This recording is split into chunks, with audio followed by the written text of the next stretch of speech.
ସତରେ ଏମିତି କଥା କହୁଛୁ ଯେମିତି ସତରେ ଗୋଟେ ବଡ ସେଲିବ୍ରିଟି ଆଉ ମିଲିୟନ୍ସ ରେ ଭିଉଅର୍ସ ଫଲୋଅର୍ସ।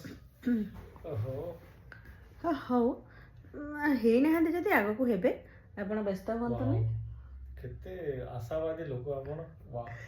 ଦେଖ ଯୋଉଠି ବି ବର୍ତ୍ତମାନ ଆପଣ ୟୁଟ୍ୟୁବ ଖୋଲିବେ, ଇନଷ୍ଟାଗ୍ରାମ ଖୋଲିବେ, ସବୁ ରାଶିଫଳ ଆସିଯାଉଛି।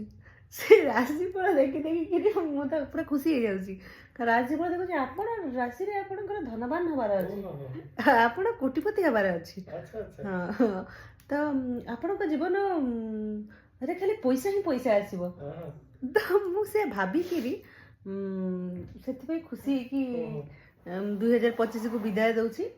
ଆଉ 2026 କି ନିମନ୍ତ୍ରଣ ସ୍ୱାଗତ କରୁଛି, ନିମନ୍ତ୍ରଣ କରୁଛି। ସେ ଆସିଲେ ପଇସା ମୋର ଆସିବ ବୋଲି।